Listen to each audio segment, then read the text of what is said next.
What if I told you that right now, at this very moment, your body is missing one tiny but critical reflex? And without it, a single ordinary step could send you crashing to the floor, straight to the emergency room, and potentially change your life forever.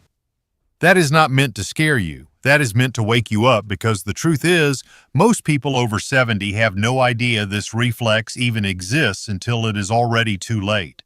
And here's what makes it even more frustrating. The fix takes less than 2 minutes a day. 2 minutes. And almost nobody in their 70s, 80s, or 90s is doing it. So if the fear of falling, or falling again, is something that keeps you up at night, or makes you hesitant to walk to the kitchen, get up from the couch, or even step outside your front door, then this is the video that is going to change all of that for you. We are going to cover 6 of the most effective balance exercises for preventing falls, why they work when everything else fails, and how to do every single one of them safely at home starting today. Before we dive in, if you have not subscribed yet, I strongly recommend you hit that subscribe button right now and turn on the bell notification. That way you will never miss another health tip made just for you. If you enjoy this video and find it helpful, please type the number 1 in the comments below. And if you feel like I could do better or cover something differently, type 0. I read every single comment and I genuinely use your feedback to make this content more useful for you. Now let me ask you something. When most people decide they want to work on their balance, what do? They stand on one leg. Maybe they hold it for 10 or 20 seconds, wobble a little, grab the wall, and call it a day. Sound familiar? Here is the problem with that approach. Standing still on one leg does almost nothing to actually prevent falls. Why? Because falls do not happen when you are standing perfectly still. Falls happen in motion. They happen when you are walking across the living room and your foot catches the edge of the rug. They happen when you step off a curb and the ground is not quite where you expected it to be. They happen when you shift your weight just a little too far in one direction and your body simply cannot correct itself fast enough. So if you want to truly prevent falls, the exercises you practice have to train exactly that. Your body's ability to recognize when it is off balance and pull itself back to center before you go down. That is the whole game, and every single exercise I am about to show you today does exactly that. Before we begin, I want to be very clear. If at any point any of these exercises causes you pain in your feet, ankles, knees, hips, or anywhere else, please stop immediately. Work only within what feels safe and comfortable for your body. If you have any concerns about your balance or a recent fall, please speak with your doctor or physical therapist before trying new exercises. Always have a wall, chair, or sturdy surface nearby for support. Let me explain something important first, because understanding this is going to completely change the way you think about your own balance. One of the most critical but overlooked parts of your body when it comes to preventing falls is located right down near the ground, in your feet, and specifically in your toes. When you start to tip forward or lean too far in any direction, your foot muscles are supposed to instinctively switch on. Your toes are designed to grab the ground, to dig in, and to create enough traction and force to pull your entire body back into a safe, balanced position.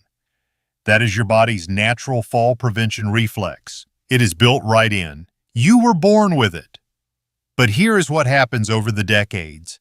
As we age, especially if we spend a lot of time in cushioned shoes, on flat surfaces, and without challenging our feet and ankles in meaningful ways, we slowly lose the connection to those small but enormously important muscles in our feet. The muscles weaken, the nerves become less responsive, and that reflex, the one that is supposed to kick in automatically when you lose your balance, starts to fade. It is like trying to turn on a light in a room when someone has cut the circuit somewhere in the wall. You flip the switch, nothing happens. The electricity is still there, but the connection is broken. Now here is the really good news. Unlike an electrical circuit, you can rebuild this connection in your body. These foot and toe muscles respond quickly and reliably when you train them consistently. Your nervous system has not forgotten how to fire these muscles. It just needs to be reminded. It needs to be given the right kind of challenge repeatedly to wake back up, and that is exactly what these 6 exercises are going to do. Important warning. Before we get into any of these exercises, I need you to stop and read this carefully because your safety is the most important thing here, and I would never forgive myself if someone got hurt trying to follow along. First, if you have been diagnosed with a balance disorder, severe osteoporosis, Parkinson's disease, or any neurological condition that affects your stability, please speak with your doctor or a licensed physical therapist before attempting any of these movements. These exercises are designed for general fall prevention in healthy older adults, and your situation may require a modified or supervised approach. Second, if you have had a recent fall, especially one that resulted in an injury, do not start a new exercise routine without medical clearance. Your body may still be recovering in ways you cannot feel, and pushing too hard too soon can set you back significantly. Third, never do these exercises in socks on a hard floor. Socks on smooth surfaces are one of the most common causes of slips at home. Go barefoot if you can. It is actually ideal for balance training because it maximizes the sensory feedback your brain gets from the ground. Otherwise, wear shoes with a non-slip sole. Fourth, always have something within reach before you start. A wall, a sturdy chair, or a countertop. Not because you expect to fall, but because having that safety net nearby lets you train with more confidence and less tension, which actually makes the exercises more effective. And finally, if any movement causes sharp pain, dizziness, or anything that does not feel right, stop immediately. Do not push through discomfort. There is no exercise here that is worth risking an injury over. Work within what feels safe for your body, progress at your own pace, and let's get into it. Exercise 1. The toe lean. This is the foundation of everything, the single most important movement in this entire routine. The toe lean directly trains that fall prevention reflex we just talked about. Start in what I call a safety corner, the corner of a room where two walls meet. Stand facing into the corner so that both walls are right in front of you on either side. If you tip forward, the walls are there to catch you. You may also want to place a sturdy chair just in front of you within arm's reach for extra safety. Stand with your feet close together, not touching, but only a few inches apart. Back straight, chin up, shoulders relaxed. Now gently lean your entire body forward from your ankles like a single plank tipping forward. Do not bend at the hips, keep everything straight. As you lean, you will feel your toes begin to grip the floor. If you are barefoot, this sensation is even stronger, and that is ideal. Before you tip far enough that you have to step forward, let those toes pull you back to center. That is 1 rep. Do 10 in a row. Come back and repeat this 3 to 4 times throughout the day. Once this feels easy, hold a light weight, even just 2 or 3 pounds, but against your chest to make your toes work significantly harder. This progressive challenge is what rebuilds the reflex faster. Exercise 2. Weight shifting side to side. Most falls do not just happen going forward, they also happen when we shift our weight sideways, reaching for something, stepping to the side, or turning around. This exercise trains your body to control exactly that kind of movement.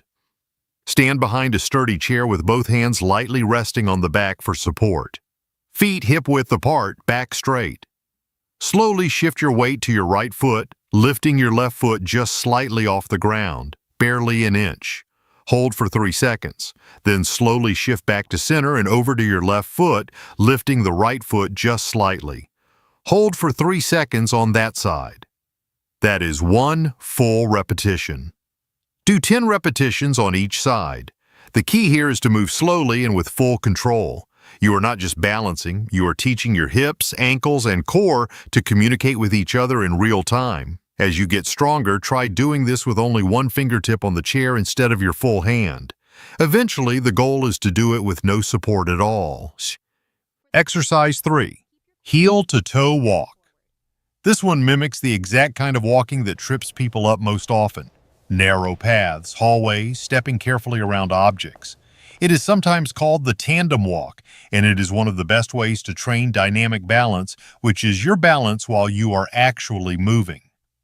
Find a hallway or a clear space along a wall. Place one hand on the wall if you need support to start. Place your right foot directly in front of your left foot so that the heel of your right foot is touching, or almost touching, the toes of your left foot. Then bring your left foot forward in the same way, heel to toe, in a perfectly straight line. Take 10 steps forward like this, then turn around carefully and take 10 steps back. That is one set. Do 2 sets. Focus on looking straight ahead, not down at your feet, because in real life you need your balance system to work while your eyes are focused on where you are going, not where your feet are landing. This is harder than it sounds, and that is exactly the point. Exercise 4. Standing marches. When you trip over something, a rug, a step, a crack in the sidewalk, your body needs to lift your foot quickly and high enough to clear the obstacle. If your hip flexors are weak and your lifting reflex is slow, that is when a stumble becomes a fall. Standing marches directly target this. Stand tall behind your chair, hands resting lightly on the back for support. Slowly lift your right knee up toward your chest, as high as you comfortably can without leaning your upper body backward. Hold for 2 seconds at the top, then lower it slowly back to the floor. Repeat on the left side. That is 1 rep. Do 10 repetitions on each side. The movement should be slow and controlled on both the way up and the way down. Do not rush. The lowering phase is just as important as the lifting phase because it builds the eccentric muscle control that keeps you stable when your foot lands back on the ground. As this gets easier, try doing it without holding the chair at all. Arms out to the sides for balance instead. Exercise 5. Clock reaches. This exercise is one of the best for training what is called multi-directional balance, your ability to reach, stretch, and move in different directions without losing your footing. Think about all the times in a day you reach for something. The top shelf, the coffee pot, a grandchild, each of those moments is a balance challenge. Stand behind your chair with your right hand lightly on the back. Imagine you are standing in the center of a clock face on the floor. Slowly extend your left leg forward to 12 o'clock, tapping your toes lightly on the floor. Return to center. Now reach out to 9 o'clock, straight to the left side. Return. Now reach back to 7 o'clock, behind you and slightly to the left. Return. That is 1 round. Do 3 rounds on the left leg, then switch. Hold the chair with your left hand and use your right leg to reach toward 12, 3, and 5 o'clock. Keep your standing legs slightly bent the entire time and your back straight. This exercise builds single leg stability, hip strength, and the ankle control that prevents sideways falls, all at the same time. Exercise 6. Sit to stand without using your hands. This one surprises a lot of people. Getting up from a chair is one of the highest risk moments for a fall for anyone over 70, and yet most people never specifically practice it. This exercise does double duty. It builds leg strength and trains your balance simultaneously, making it one of the most practical things you can do to stay safe in everyday life. Sit near the front edge of a sturdy chair with your feet flat on the floor, about hip-width apart. Cross your arms over your chest. This removes the temptation to push off with your hands. Lean your upper body slightly forward from the hips, nose over toes, and then push through your heels to stand up slowly and with control. Once you are fully upright, pause for 2 seconds. Then slowly lower yourself back down to sitting. Do not drop onto the chair. Control the entire downward movement.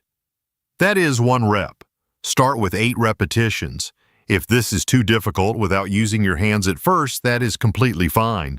Place your hands on your thighs for light assistance and gradually use them less and less over time. The goal is eventually getting up and down with full control and no arm support at all. Now, the best way to use all 6 of these exercises is through what I call balance exercise snacks. Short bursts of training, just 30 to 60 seconds each, spread throughout your day rather than done all at once.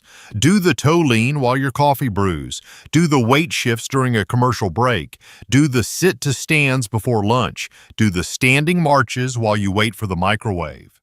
It fits into real life in a way that a long gym session simply never will, and research strongly supports this distributed approach for rebuilding balance and coordination in older adults.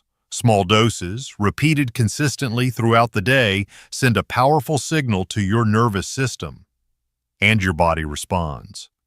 You do not need to do all 6 exercises every single day right from the start. That would be overwhelming, and I do not want you burning out in the first week and quitting. Instead, treat this as a gradual progression. Begin with just the toe lean and the side-to-side weight shifts. Practice those 2 until they feel natural, until you are no longer reaching for the wall, and until you feel genuinely stable. That might take a few days. It might take a week or 2. Either way is perfectly fine. Once those feel solid, add the heel-to-toe walk, then the standing marches, then the clock reaches, then the sit-to-stands. Add roughly 1 new exercise per week at whatever pace your body is ready for. By the end of 6 weeks, you will have a complete daily balance routine that takes less than 10 minutes total, and you will feel stronger, steadier, and more confident on your feet than you have in years. And please, do not skip these exercises on the days when you feel great. I know it is tempting. When you feel steady, it is easy to think you do not need to bother today. But those are actually the most important days of all. Every single repetition is building the reflex that will fire automatically the next time you stumble, catching you before you even realize you're falling. You are doing the work now so your body can protect you later in that split second when it matters most. That is the whole point of everything we have covered today. It is not just about preventing falls. It is about protecting your independence. It is about walking through your day without that quiet fear in the back of your mind. It is about reaching for things, stepping outside, and living your life fully, on your own terms, in your own home, for as long as possible. Now, balance is only one half of the fall prevention equation. The other half is your leg strength. And this is something I want you to take very seriously because a lot of people focus entirely on balance and completely overlook this second piece, and that is a costly mistake. Here is what the research actually shows. People with weak legs are more than 5 times more likely to experience a fall in any given year compared to those with strong legs. 5 times. Let that number sink in. That is not a small margin. Weak legs mean slower reaction times when you start to stumble. They mean less power to push back when your body tips the wrong way. They mean less stability in your hips and knees with every single step you take. And over time, that weakness quietly chips away at your confidence, your posture, and your ability to move freely through your day. Think about the everyday moments that depend on leg strength. Getting up from the couch, climbing a step, walking across a parking lot, catching yourself when you trip. Every one of those moments requires your legs to fire quickly and powerfully. When they cannot do that anymore, the risk of a serious fall climbs fast. And leg strength is one of the things that declines the most rapidly as we age, especially if we are spending more time sitting and less time actively using those muscles. But here is what I really need you to hold on to. Your legs can absolutely get stronger at any age. I mean that. It does not matter if you are 70, 75, 80, or well beyond. The muscles in your legs are still fully capable of responding to the right kind of training. They have not given up. They are just waiting for the right signal. And even modest, consistent improvements, the kind that come from simple exercises done at home a few times a week, can make a dramatic difference in your fall risk, your stability, and your day-to-day confidence. That is exactly why I have put together a dedicated video on the best leg strengthening exercises for people over 70. Every single exercise is safe, requires no gym equipment, can be done right at home, and is appropriate for all fitness levels, including complete beginners. That video is on the screen right now. Just click on it next, and I will walk you through everything step by step at a pace that works for you. If you enjoyed this video, please leave a comment with 1. If not, feel free to comment with 0. Your feedback means a lot to us. Don't forget to like, share, and subscribe to our YouTube channel for more content like this. Thank you for watching, and here's to living life on your own terms.